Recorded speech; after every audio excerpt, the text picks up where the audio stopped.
There's many low back kabooms, you know, because low back.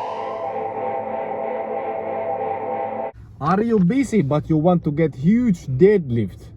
And also for everyone who wants to get huge deadlift, but yeah, so there is not many movements you need to do, but what I recommend for you to do is when you first start training, you know, your first like cycle from the big rep ranges to you are going closer and closer to small rep ranges and to the 1 rep maximum training.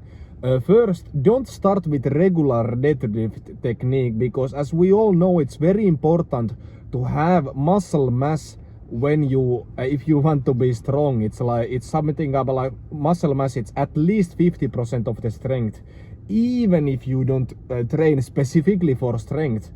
And if you train specifically strength mass, then the muscle mass you will gain is gonna be huge advantage for you.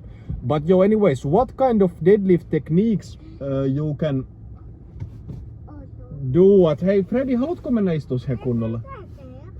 What kind of deadlift techniques can you do first when you start the long rep ranges? You can do snatch grip deadlifts, and that forces you to go for a longer range of motion, and it forces you to have deeper stretch on your hamstrings, on your glutes, on your spinal erectors, your low back muscles, and it helps you to grow those muscles. It also is difficult like hell for your rhomboids or your middle back muscles, and that's one movement. And also one movement you should do or you can do is deficit deadlifts. That's like if you don't want to go for a snatch grip, you can put 1 plate or 2 plates under your feet and just go regular deficit deadlifts. It also increases the range of motion and helps you to gain more muscle.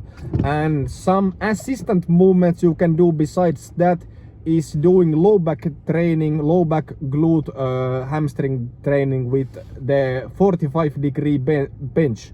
I will put a picture here so you can understand, and do that long sets, because it's as you have seen, there is many low back kabooms, you know, low back bombs when people train deadlifts, and you don't want that to happen. So you want very strong low back, and also one problem is not only the low back strength, but it's also the endurance you have. So with these movements, do long rep ranges, small rep ranges, do any rep ranges.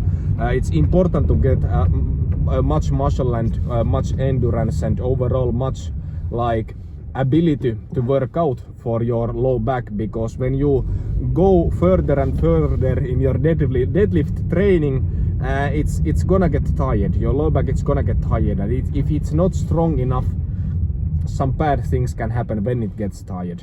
So yeah, here's a couple of movements you can do. You don't need more, and even like I said, even if you are busy professional, you can do this. So start with deficit deadlift, snatch grip, and when you go further and further with your program, go with more close to regular deadlifts, your adaptations. So you can first do 1 to 2 cycles of 8 to 10 reps for snatch grip deadlifts. Then you can switch to 5 to 8 rep range for regular basic strength and go for a deficit deadlift.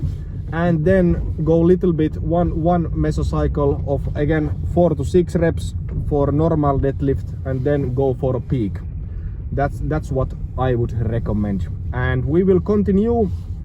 Also, hey, check the article if the video is confusing. I wrote articles of this also, and I will make more videos for other muscle groups and other movements. So if you have any questions about what kind of muscle groups you want to be next, just ask from me, and see you next time. Follow and like and all of that good stuff.